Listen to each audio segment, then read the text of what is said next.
All right, guys, welcome to another episode on the podcast. Got myself, Brian, my co-host, Squints, our new friend, Ryan from Test My Home, founder, CEO. Yep. Want to tell us what you kind of do when you go to people's houses? And, you know, I found you by looking at EMF levels of AirPods, which anyone who knows me, I used to walk around with one in my ear at all fucking times, at least 12 hours a day. Yeah, a lot of people do that. Yeah, so I'm basically like a home doctor for the house. So we go into people's homes and we do a full analyzation of anything in the home that could cause illness or sickness, anything that can be toxic. So we look at mold, we look at chemical, we look at air quality, EMF exposure, lighting, sound and vibration. Those are the main ones that we come across in people's houses. What's kind of like the most toxic item on that list? I would say the biggest thing that is affecting people is mold, and then second right behind that is EMF. Those are really the two underrated things right now in the environment. Like versus cleaning chemicals and all of that, you rank that higher? I do, yeah. I think everybody has somewhat of a low constant level of toxic exposure from the personal care products and the cleaning supplies. But when you have a mold problem or you have overuse of EMF in your home, then we see some pretty serious damages from that. What is the overuse of EMF? So when you're on your technology more than several hours a day consistently, if you're sleeping on your phone, falling asleep next to your iPad, you got the Wi-Fi router right next to you on your desk, earpods in your ear, when you're around this electronic technology too much, it really has a big impact on the body. And what kind of effects are you seeing from that on the body? So it depends on what kind of EMF we're talking about, but you know, our bodies are electrical chemical beings, and so our nervous system, our heart, our brain, everything works on these electrical impulses. So when we have these artificial signals that are coming through our bodies from the cell phone, from the Wi-Fi, from 5G, it interferes with the body. And so we see a lot of neurological issues with people. We see the ADHD, we see the brain fog, we see cancers, tumors, anxiety, people just not feeling well, sleeping well. It just has a lower impact, like it lowers your quality of life.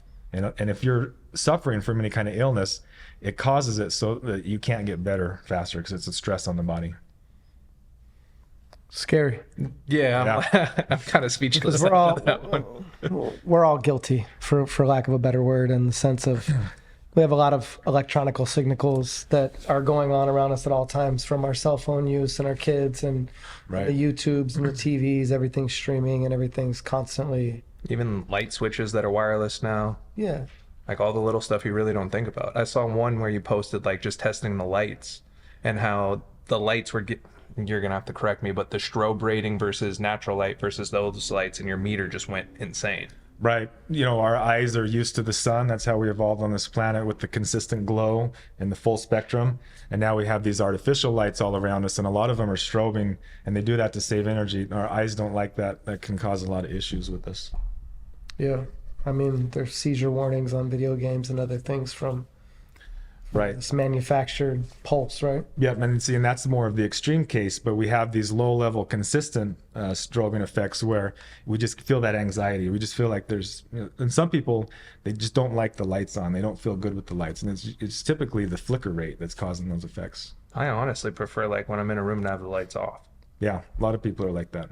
They prefer the natural light. Natural light is nice. Yeah. How did Test My Home start? So I've been doing environmental toxicology most of my career in different agencies, and it was when we pregnant with my son. This was about 5 years ago.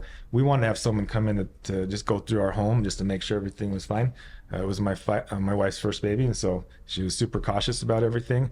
Looking up, and there was really nobody to come into the house to do a full analysis, and so we thought this would be great to take my background and my knowledge and my education and start doing this for people. Plus, about 5 years before that, I'd got sick from living in a moldy home myself. I was also restoring some old vehicles. I wasn't using the proper mask, and I got some lead poisoning along with the mold toxicity. I went to 4 or 5 different doctors. They couldn't really figure out what it was. Finally, I went to a functional medicine doctor. They did some mold toxicity, heavy metals testing, and found out I was pretty toxic in my body. So it took me a couple years to recover from that. That's when it kind of changed to me, like, wow, this is truly a problem. This is really a big issue that needs to be addressed that no one's really looking at. What's the biggest cause? Bad building practices, old materials, water damage? I think the building practice in America is all about fast, cheap, easy, quick, Yeah. big square footage, but people aren't really looking at non-toxic building materials. A lot of the ways we build the homes are super airtight. They're not breathing. We're using toxic materials, and we're just creating a haven for mold. And of course, all the technology on top of it. What's a good way to mitigate some of that risk or some of the mold? Or because sometimes mold could be behind a wall you never see. It could be behind this curtain behind you, and we just, Right. oh shit, we moved it one day and we saw this. Is there a simple test to do to kind of like test your air quality in the house? So one thing we do, if I'm talking to someone and helping them out over the phone, or we do Zoom calls, is I have them go check their toilet tank. So I say, lift up the toilet tank. Let's look back there. If you have any kind of mold growth in the toilet tank, that's probably an indication you have something bigger going on in your house. And the reason is because there's moisture in there. It's a dark place, and when you flush the toilet, it pulls in air and mold spores if you have any in the air, and they can grow in there. So it's like a natural petri dish. So it's something you can go check right now if you're listening to this. Yeah. Go check your toilet tank and see if you That's have it. Lift it up and stick your head in there and see if there's anything, Yeah. not moving around but stuck to the walls kind of deal. Right. If you see something, though, hold your breath. Don't sniff it. Not a laughing matter, but yeah. No. So in EMF, what can people do to one, be aware, two, protect themselves from things that we're kind of aware of it now. We say, don't hold the phone by the baby, or like, you know what I mean. We're aware that these things are creating some type of electronic signal that's doing damage. But what can we practice to make our space safer? Right. This technology is great. It does a lot of good things for us. It's very useful. We all use it. It's very helpful. So we're not saying get rid of all this stuff, go live in a cave. That's not realistic. What we do talk about is practical avoidance. Let's try to avoid these exposures when we can. One good example is at nighttime, we don't necessarily need to have the Wi-Fi on. We don't need to have the TV going. When we're sleeping, let's go ahead and turn these devices off. Let's make it like kind of a sacred bubble around the bed, and let's not bring these electronics into the bed when we're sleeping. We don't need to use them. Do we need do we need to break the circuit to shut off all current to the device? So we do that at our house, and some people think we're a little bit out there with some of this stuff. But man, we sleep really good at night. What we do is we have a switch. So when we're done for the night, we hit this button, and it kills all the circuits in the bed and the adjacent rooms. So we have a 0 EMF field when we sleep. We do the same thing with our kids too. And I have a lot of clients that do that, and it really helps their sleeping. So you're killing all the power in your room. Oh yeah, we're killing, because the wiring that goes in the walls. Current is the current. Yep, and Exactly. it's radiating out. Pulling, it's drawing. Yeah. Yeah, when you're laying in bed, your head is a foot or so, 6 inches from the wiring that's in that So wall. it doesn't matter. You might not be on it, but it's still, regardless, it's waiting for a connection. Right. So it's open and it's active. And for the people out there, this isn't the hardest thing in the world to do. You just need to rewire some things and use surge protectors or whatever you can, like cheap fix. Yeah. Somebody could put a surge protector on the items in their room to just kill that energy, Yeah, and there's two things you can think about. So there's time and there's distance. So if you can distance yourself from these things, so instead of having the cell phone in your pocket, if you're sitting at your desk doing some work, instead of having it on your pocket on your lap, put it on the desk right here. There you go. Exactly. Perfect example. So now you just put some distance between you and the phone. Even 3 feet is going to reduce exposure like 97%. I saw on your Instagram that you recommend hardwiring your laptop instead of using Wi-Fi. Yes. Because I usually put it in my lap and do this friggin' hours. And that's a high impact thing. So if you can run a hard line from your router to your laptop, then you can put your laptop on airplane mode. Then you can sit here all day long and work on it and not have that exposure right in your face. So we talk about distance, but also time. So how much time are we spending on these devices? So if we're spending a lot of time on them, we need to make sure that they're hardwired so that we're not getting that exposure. Outside of sleep, we probably spend more time on devices now if we looked at it than anything else, right? Right. How do you feel about like an Apple Watch or a smartwatch? So stuff like that, we have both negatives against. We have distance and we have duration. So they're on us all the time and they're right next to our body. So we're going to get a lot of exposure from a device like that. So we need to really weigh out the benefit of this stuff versus the cost. So if we're getting exposed to it, we know it's a class 2B carcinogen. We know it's cancer causing. The studies are out there. It's not a debate anymore. There's so many studies showing the causation of these things. So knowing that it's a class 2B carcinogen, we better make damn sure that we're getting the benefit from it that we need. If we're not getting any benefit from it, let's not expose ourselves to it. Scary.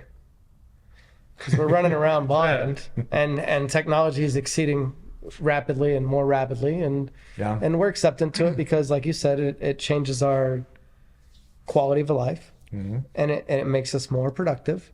But at the same time, is how damaging is that give off? You know what I mean? Right.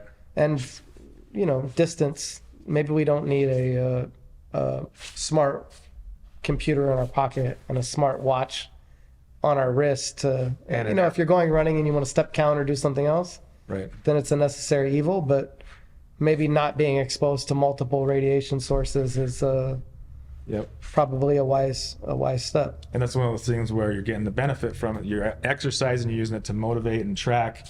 That's a huge benefit that probably outweighs the negative from it. Yeah. So you just got to have these conversations in your head. Well, so you wear it while you're working out, and then when you're done, take it off. Right. Put it on airplane mode. Do you need to sleep with it at night? No, probably not. Let's take it off. Let's leave it in the bathroom. What have you seen? What are some cases that you've seen of people that had some mold or EMF caused issues, and obviously asked you to come and mitigate these problems? But what are some things that people, maybe somebody doesn't know that they have a toxic level of something, and what are some signs that something's off?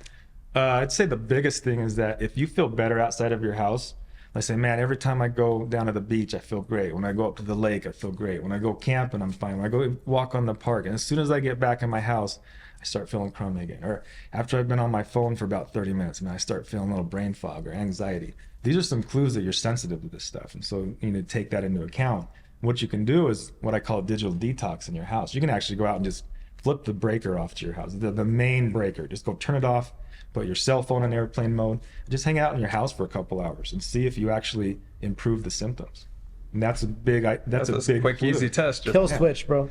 Quick, easy test. Yeah, kill refrigerator's not going to get hit messed the main. up. You'll be good. Don't open it. You'll be all right. Yeah. And then see if you have a different feeling.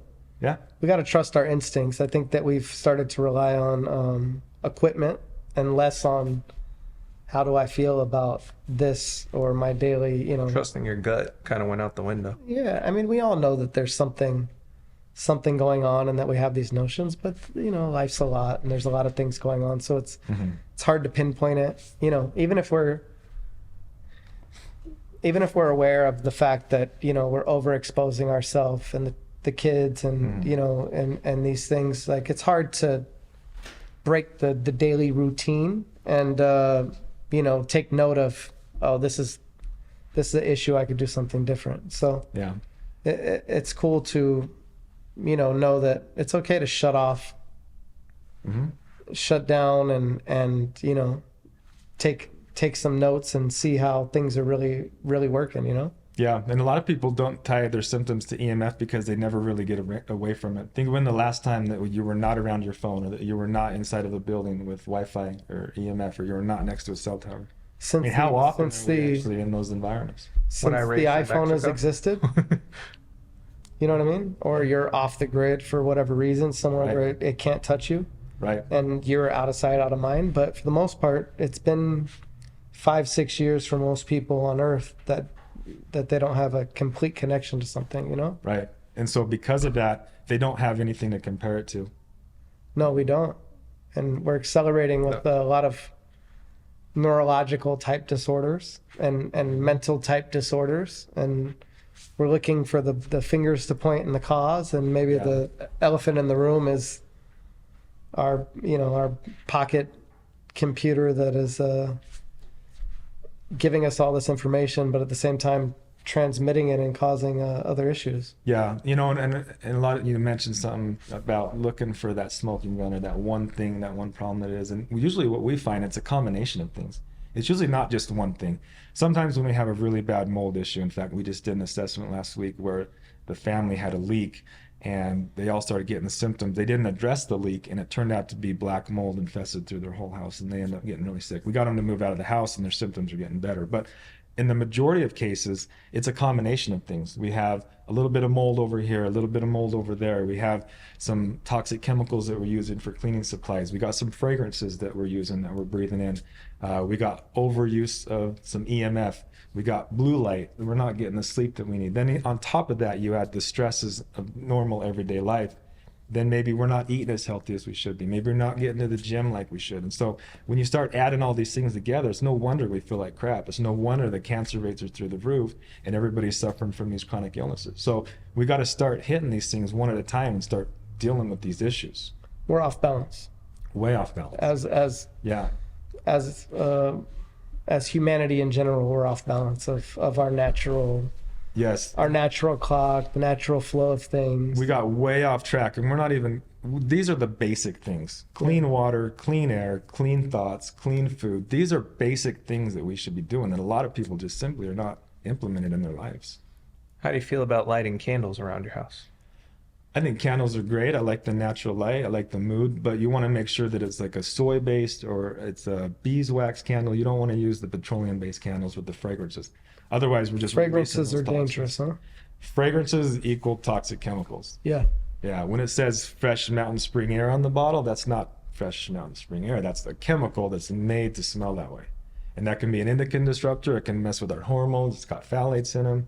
A whole range of things that we don't want to have in our body. What about like cologne and perfume? Same thing. So we're putting the chemical in our body. Makeup, toothpaste. All the personal care products, sunblock, everything, lotions. They say the average female uses 16 chemicals on her body every single day. That's just the average one. Yeah. And men about 6 to 7. That's deodorant, that's all that stuff. And we're pointing fingers in all types of directions, and maybe it's just the day-to-day products that are affecting us in a certain manner, right? Yeah. The stackability of all these different. Little like here, a little there, a little over here. Every time Michelle puts on makeup, her nose starts to run, and I'm like, what do you think it is? You're allergic to something. Yeah, it's one of the fucking chemicals in your makeup. Our skin is an organ. Yeah. It's intaking these things. Yeah, we absorb a lot through our skin. Yeah. We got to be cautious of what we're putting on our skin. Yeah, we don't really think of it. We think, we want to trust companies and trust that we're buying this product to make ourselves look good. I'm sure anybody that's dealt with skin issues has known that, sometimes you buy an acne medication or some type of skin soap that seems to be more of an irritant for you or your body type or whatever it is. Mm-hmm. And these problems just, kind of snowball into a bigger issue. Yeah. There's a lot of greenwashing out there. Something that's made to look green and healthy, but in the reality, it's got a lot of harmful chemicals in it. The bottom line is people are trying to make money. I understand capitalism. Yeah. So do you recommend like airing out your house every day, like opening the doors and windows just to flow air through? Yeah, so funny thing is, if in a commercial space or in a public building, it's required by law to have so many air exchanges per hour. Like in Idaho, it's 30 CFM per person per hour of fresh air that needs to be into the building, that needs to be exhausted back out. When we talk about residential, they don't have those kind of laws or implementation in place. So it's up to the homeowner to provide the fresh air, either install a fresh air ventilation system or open up their windows. But the majority of people don't do that. So if it's really cold outside in a cold climate or really hot, the majority of the time that home is locked up tight. And the only time you're getting fresh air in and out is when you open up the door to walk in and out. So you're heating and cooling this air exchange, but you're not. It's still trapped us breathing and exhaling pollutants and it recycling that back to us. Absolutely. It's the chemicals that are off-gassing from the furniture. It's the chemical products we're using. It's us breathing out CO2. There's a whole range of things that starts building up the still air. And we're conditioning the air for temperature, but not for fresh, clean oxygen. Exactly. How do you feel about using air purifiers throughout the house? I think that's a great idea. And so a check you can do at home, if your home gathers a lot of dust, if you find dust on your surfaces after you clean, that you notice that you need to put more air filtration. You need to use better air filters for your HVAC system, switch them out and use high quality ones, and maybe get some good standalone air filters to help mitigate that. Because the air, one of the basics, clean air, that's super important these days. So we need to filter out these pollutants that are in the air. And so how many hours a day do you recommend keeping like the windows open for a certain area and, obviously having crosshair going through? It really depends, but at a minimum, you should at least 15 minutes a day open up your windows and doors and flush out your home. Inlet and an outlet. You think Yeah. every window or just multiple entry points? So, I mean, it depends. If you got a couple rooms that they're all closed off and you're not really using them, not a big deal. But at least your main living areas, the bedroom, the kitchen, we need to get that air flushed out every day. You need to start with fresh air. Yeah. Even twice a day if you can. But at Yeah. minimum, every single day, flushing out the home and starting with fresh air. I know. That's a basic. I know we like to sage the house every so often. Any issues with doing that? Not really. I mean, it's a more natural. There's a particle to it. As long as you're not having any respiratory issues. If you were coming to me and complaining and say, hey, man, my kid's got runny nose, we got asthma attacks, we got these respiratory issues, then I'd probably say hold off on that. Let's address some of the things in your home. But if you're not dealing with that stuff, the body can take a certain level of these things. It's just when we overdo it, then it becomes a problem. And we have a very closed space now. We've become very, as the homes have opened up, less open air though, and we used to have a very more natural environment where people didn't, conditioning air has only been for so long mechanically with Freon and whatever else, or heat sources. So we used to have a very give and take. You opened your windows when you wanted fresh air, you closed them when it was a little too, and you maybe had a chimney or something, so it was a little more of a low-key source. But nowadays I don't think people give credit to the fact that, hey, why are my houseplants dying? Right? It's so hard to keep my houseplants alive. And I'm like, well, did you try giving them fresh air or like Yeah. a little bit of a sun source? Maybe they need some, I know they're houseplants, but like, it's not just about feeding them. We need to give them optimal, O2, a nice range, a little bit of a good VPD and start these things. And we're no different. We're another biological being that needs certain, parameters to be healthy and optimal. You made a really good point too about homes now are much more airtight than they used to be. Why didn't we have this problem in the 50s or 100, 200 years ago? And the reason is because homes back then were not built airtight like they are now. No. In the 80s and 90s, when we come to the energy crisis, when they Double pane windows. Yeah, double pane windows, super insulated, foam, everything. trying to hold it in. Airtight. Yeah. Where they do these blower door tests to make sure the home can pressurize where there's no air leakage.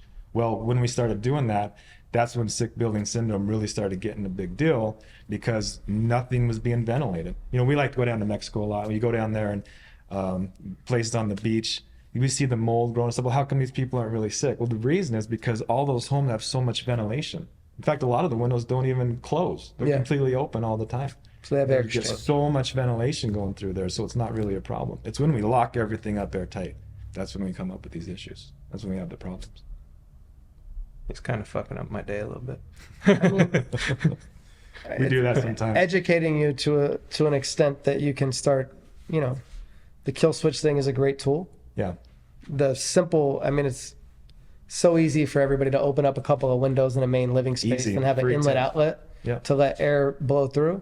And you know that it changes your feeling inside of the home when you do that. All of a sudden, everybody's, they get a little fresh air and clear head and you understand that, okay, maybe that was a good thing.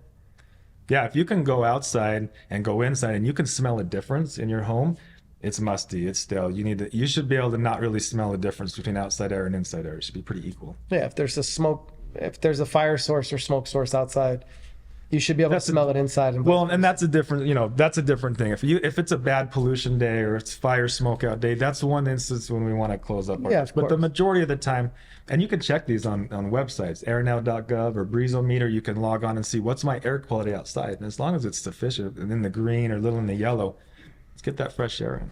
The majority of the time, people think that outdoor air is more dirty than indoor, but it's reverse. Indoor air is actually much more polluted than outdoor air because of all the buildup in there.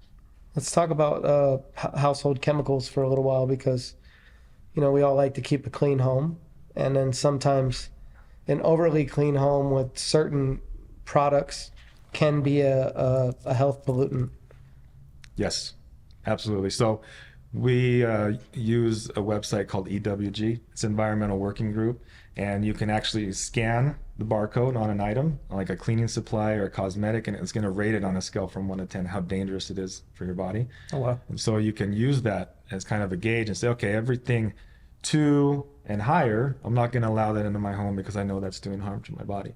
But if you want to just keep things super simple, we clean our house with a mixture of distilled water and distilled white vinegar with a little bit of lemon essential oil. My wife just made that the other day, actually. Yeah, it works great. It's surprising how much of your home you can clean with that, and you could drink it. It's completely natural. It's an astringent in the way that it wipes and kills away bacteria and things, but it's not damaging to our system. Right. And it's a lot cheaper too. People think, oh, I got to have a lot of money to be healthy. No, it doesn't cost money to go turn off your electronics or to open your doors. It'll actually lower your power bill. Yeah.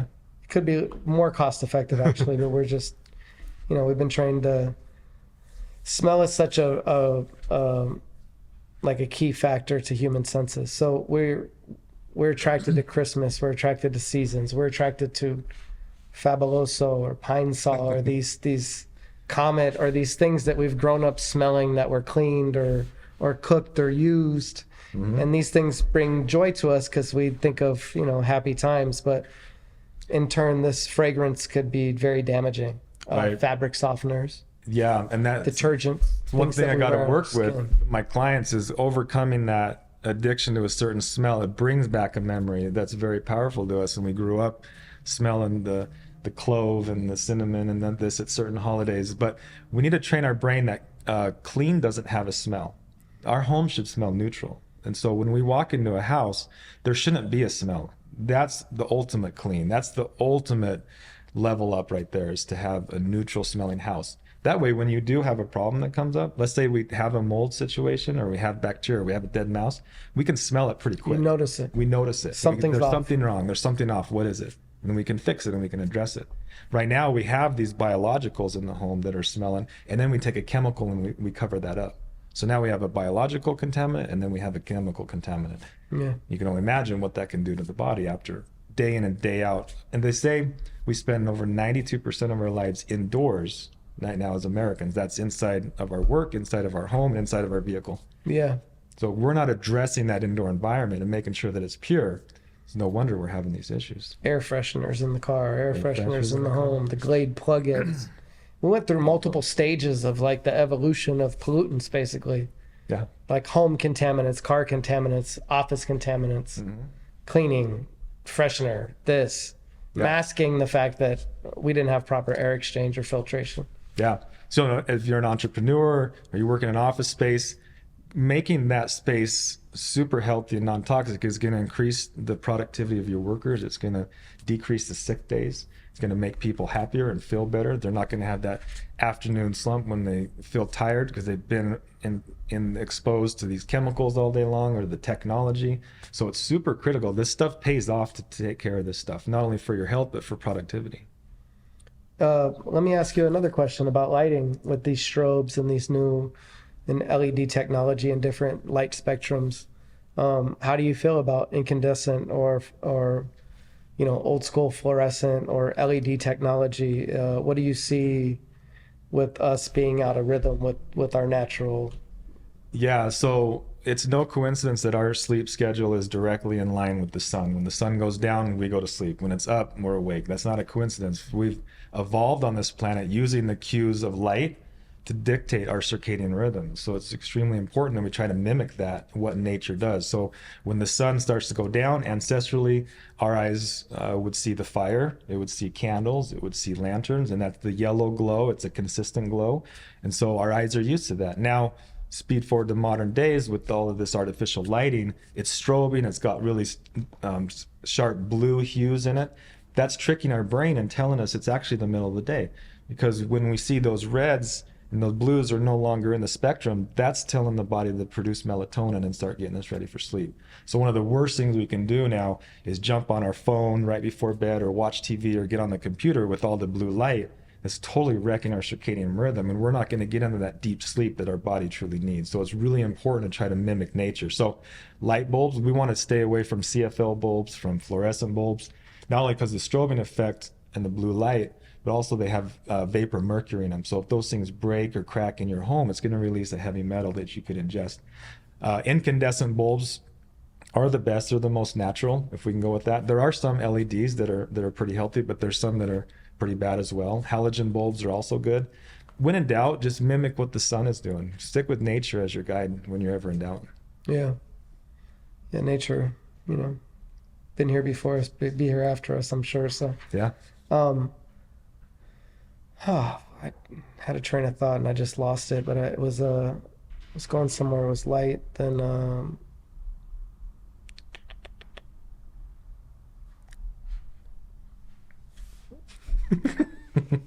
So instead of AirPods, wired is that's what it was. Bluetooth. Yeah.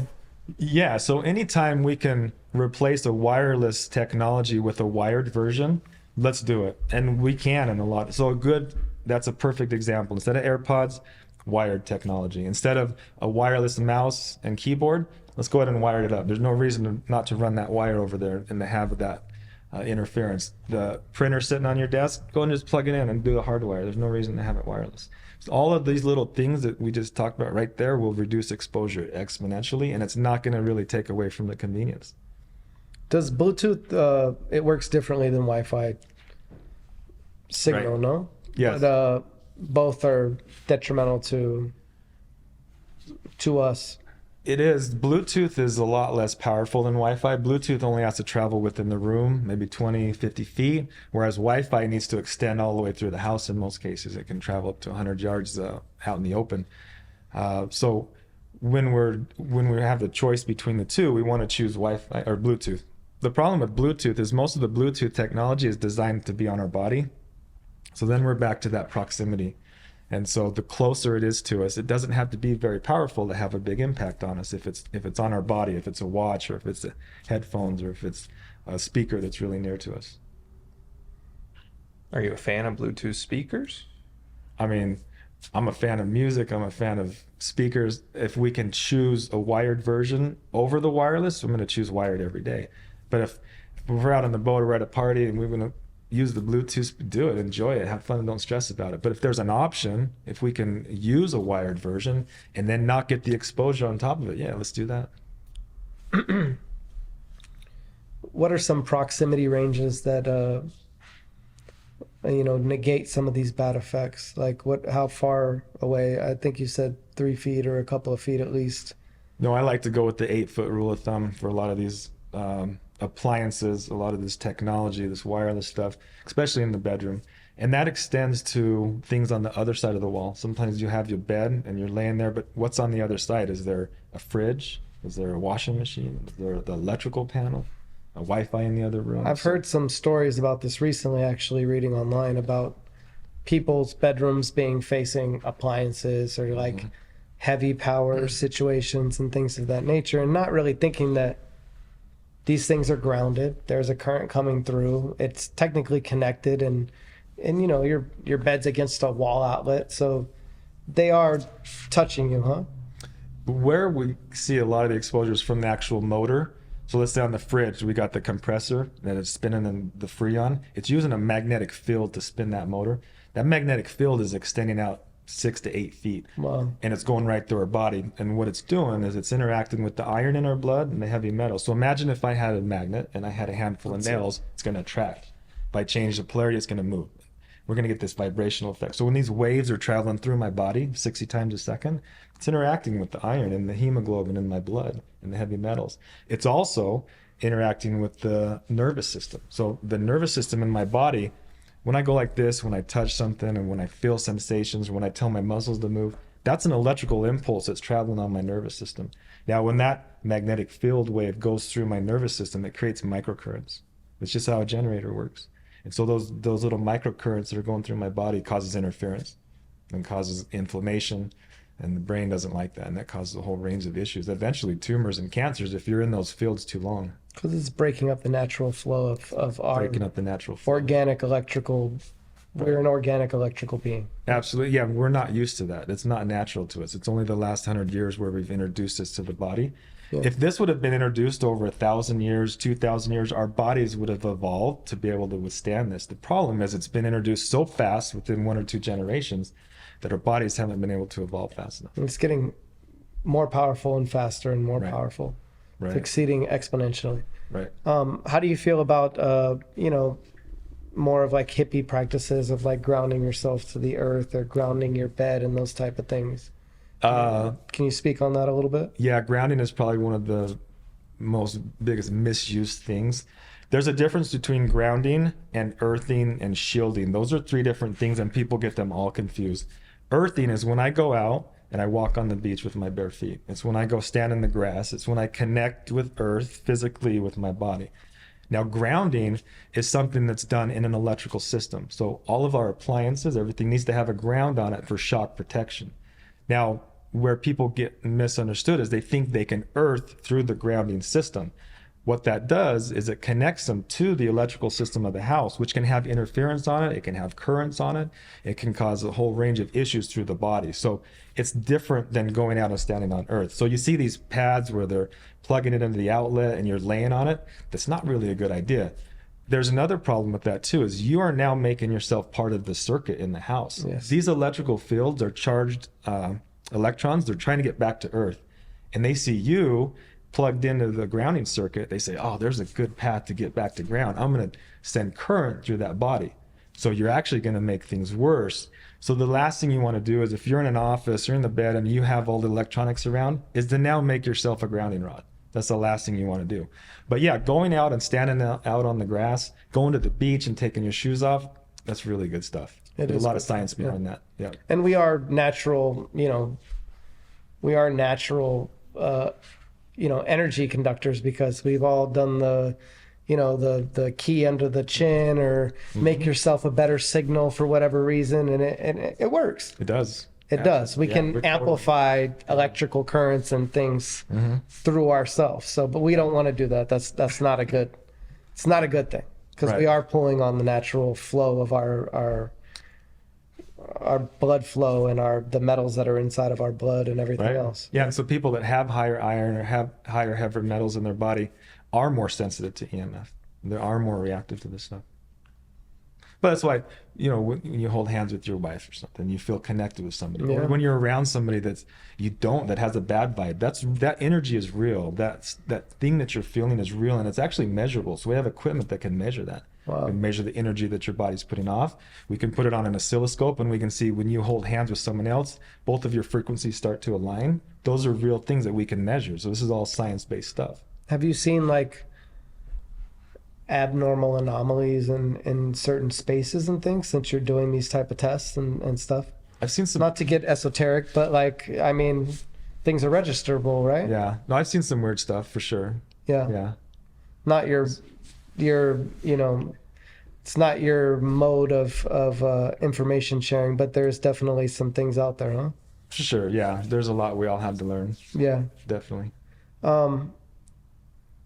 Where can people find you and communicate with you if they have issues and or they feel like they want to have a professional help them see what's going on, and then go in the right direction towards causing some healing in that space? Yeah, I think the first thing, if you're interested in this and you've something that we talked about today struck something in you, and like, wow, yeah, some of this sounds familiar. I've had some of these problems, and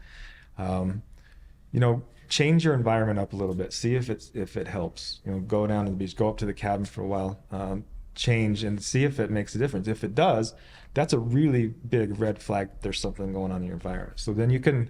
Our website, I've been on a lot of podcasts like this where we talk in depth, and some of these podcasts we talk specifically about mold or specifically about EMF, and we go in pretty deep.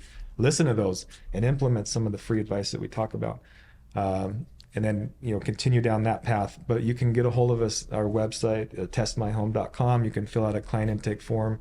One of our healthy home consultants will get a hold of you and see if it's a right fit, and see if it's actually something in the environment. If we determine it is, we can come out, we can do an on-site test. I can personally come out with the team. We can send some of our team out. We have a kit that we can mail out to you that you can do the testing yourself. It includes like a 40 video training series that we put together. So there's lots of different levels of ways that you can interact with us and help improve your life. But all the way from free content all the way up to, we'll fly out to you and do all white glove service for you. So it just depends. Awesome. Yeah. And I think that, obviously, use the free information out there. I love that. Yeah. And then also the home test thing is another level. And if it's, necessary, or you have the means to have you guys come in person and make sure things are kosher, so to speak, or Yeah. on the up and up, and get you on the right path, that's a great thing. We all have children, and we all keep bringing other technology and electronical sources into our home and different things. So it's cool that people are conscious of it now, and that we can have these conversations. And it seems like you found a really good path. I know. Can you tell us like how? I know your background, and then you saw that there was a gap in the market for this type of stuff. But how did it evolve into where you guys are now with the business?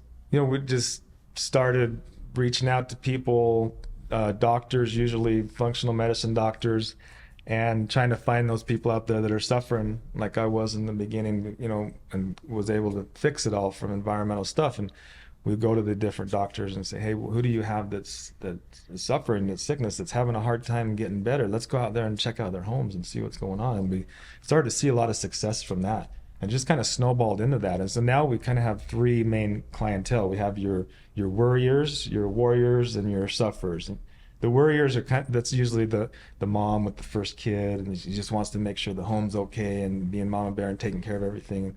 Then we got our warrior type, and that's like the biohacker type, the people that want to live to be 180, that just want to optimize and be as healthy as possible, the cold plunger type people. And we'll just go into their homes and totally optimize it for them and really dial it in, and we can see a big level up with those people.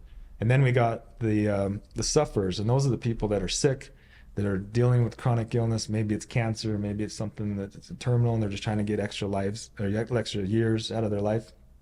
And so those are the ones I really like the most, because we go in and we can figure out what's going on in their Optimize their situation for healing. Yeah. Sometimes we can turn their sickness completely around, Wow. Yeah, that's a big thing, because we go to radiation treatment, we go to these certain treatments, but we don't think of a diet. But environmental is one thing that is not talked about as much, and is maybe a huge factor in the That's talked about less than food. The quality of your home health, like nobody talks about that, let alone we barely talk about diet in relation to health. No, 100%.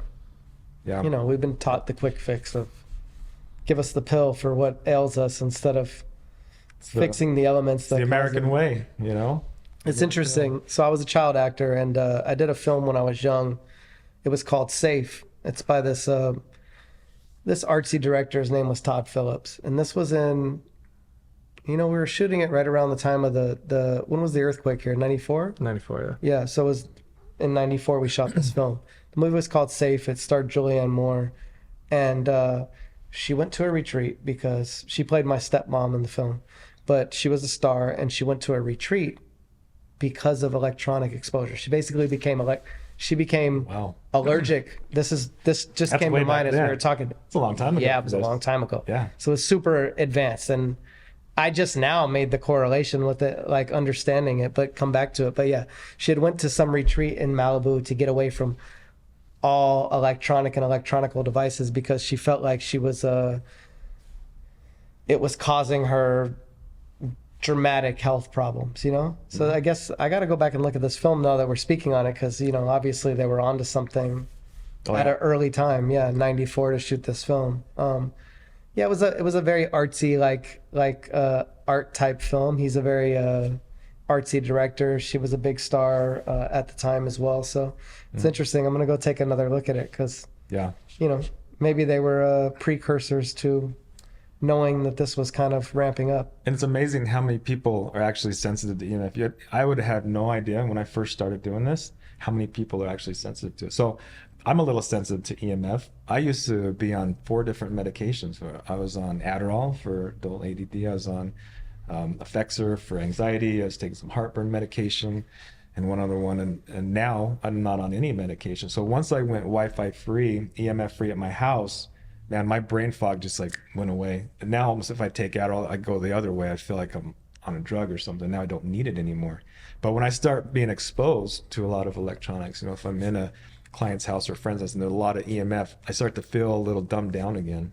It's amazing how much impact we've seen with people that actually reduce and are conscious about their EMF exposure. I think it's one of the biggest underrated issues of our time right now. There's millions of people out there suffering from this that have no idea that this is what it is that's causing their health issues. So did you ditch Wi-Fi completely in your house? Yeah, we don't have Wi-Fi. But if you look at our house, we have a ton of technology. We got TVs, we got computers, we got the office setup. Everything is hardwired. It's all hardwired. Yeah. Right? But our bedroom area is separate from the house. So we got our master suites on one side of the house, the kids suites on the other. But theirs all turns off on a timer. So at 9 o'clock at night, timer goes off. All their power shuts down. Ours is on a switch, so we can hit it when we're done for the night. All our power goes off, so we're sleeping in zero EMF. And then no Wi-Fi. We have limits for the technology for the kids. Have you done any training with like, building and civil engineers and people that are going forward and understanding this risk now that people are aware of it in their studies? So I think that they should start city planning and community planning around these type of ideas, right?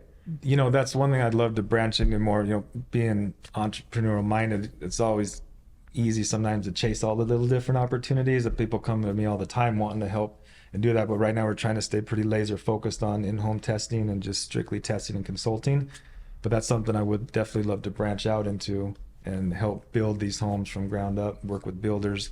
There are some clients I'll take on projects for them and I'll help them build from the ground up. And we build some amazing sanctuaries for people. But it takes a lot of effort, a lot of time. Yeah.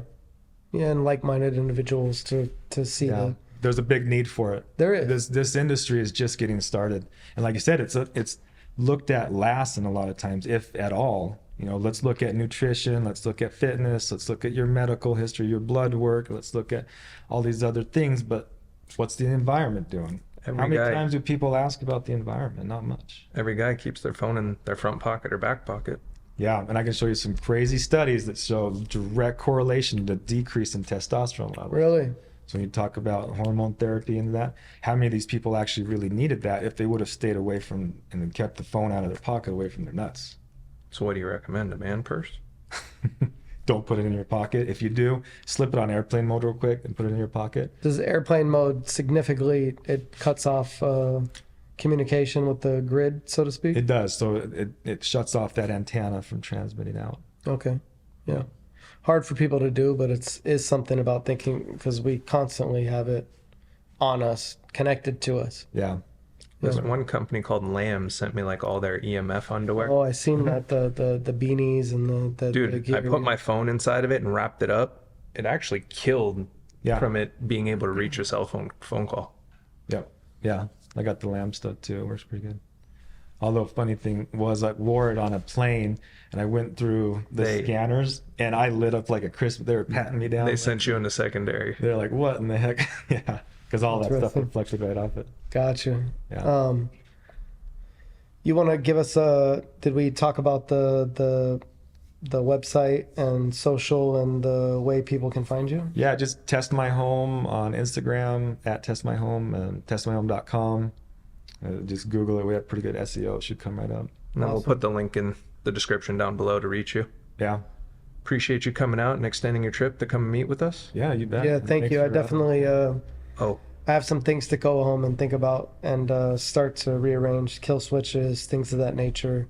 Yeah. Awareness that things are running constantly regardless of, luckily my bedroom is in a certain area, so that's good and it's away from other household appliances. But some people are forced to live wall to wall with things that are outside of their control. So yeah, maybe we can end with some quick tips. Yeah, please. So I would say, take off your shoes in your house. That's really a big one, that you're bringing a lot of toxins into the home. I don't wear shoes. You don't. Shoes at the door. Yeah, it's amazing. We walk through all kinds of nasty stuff out of filling our car with gas and the oil on the ground and then the public bathrooms. Take your shoes off. It's People free, can easy be crazy thing for to that do. one. No, that's a big one, huge one. Open the windows. Make sure you're getting fresh air in your home. That's a really big one. We talked about that a little bit. A free, easy, good one you can do. Turn off your electronics if you're not using them. That's another big one that's super easy. I shouldn't say super easy, but it's free and it's something that you can do. If you're not using your technology, turn it off, unplug it, get distance as much as you can. Get rid of the plastics inside of your house, inside of your kitchen especially. You don't want the plastics touching the food. Cooking using glass, using stainless steel. Stainless glass. Yeah. We actually started going through the house and like No ditching BPA plastic. the strainers. We switched to stainless steel. Yeah, yeah. Toxic chemicals, going through your house, getting rid of the toxic chemicals. Using EWG to verify which ones are healthy, which ones are not. Keep things really simple. Vinegar and water, lemon essential oil can clean 90% of your surfaces out there. So you don't use Lysol in your house? No, none of that. Don't even bring that stuff in your house. Yeah, ditch all the fragrances. Anything that has a fragrance in it, get rid of it, toss it. No perfumes, no colognes. No perfumes, no colognes. Ditch the blue Deodorants, light at things night. of that nature. Yep. Make sure no aluminum in it. Get the healthy stuff. Yeah. Do you believe in blue light glasses? Yeah, definitely after night, when the sun goes down, we shouldn't have any blue light in the eyes because it's messing up that circadian rhythm. Are these things effective? Are these blue light companies and these little reading type glasses and things, they do block the blue light enough to make us...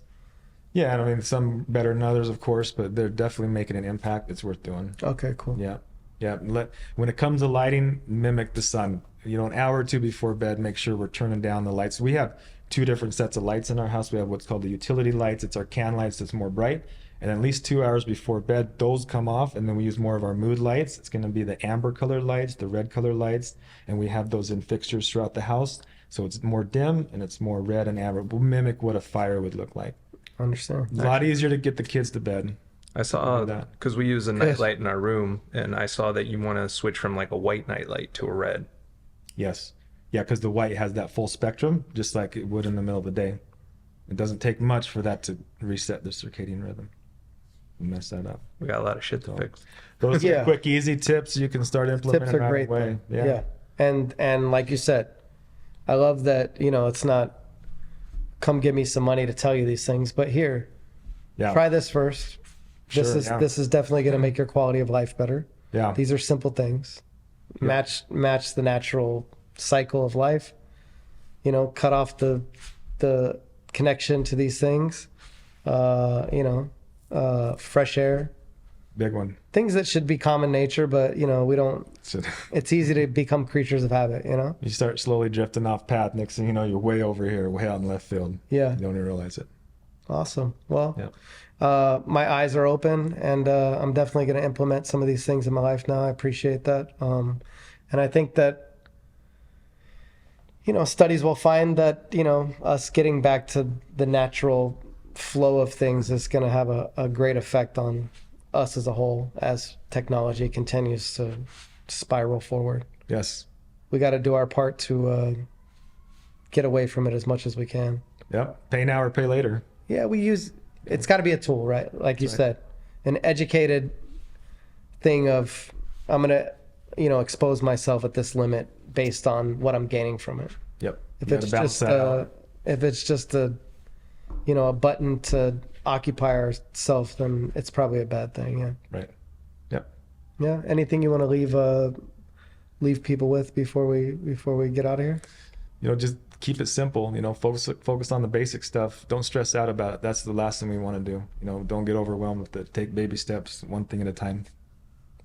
And I always tell my clients too, everything we do throughout our day is either moving us in a more healthy direction or it's moving us in the sick direction. It's either making us sick or it's making us healthy. When we choose to eat the cheeseburger versus eating the salad, when we choose to overuse technology versus set it down and go take a walk, every decision we make is moving the needle one direction or the other. So it's really important to be conscious of those decisions that we make throughout the day and ask, is this bettering myself or is this hurting myself or hurting others? And make those decisions accordingly. It's important. Well, thank you again, Ryan, for making the time to see us. You bet. Thanks for having me. It's great. Testmyhome.com, testmyhome at Instagram. Let's get healthy, people. We only live once, so let's travel forward.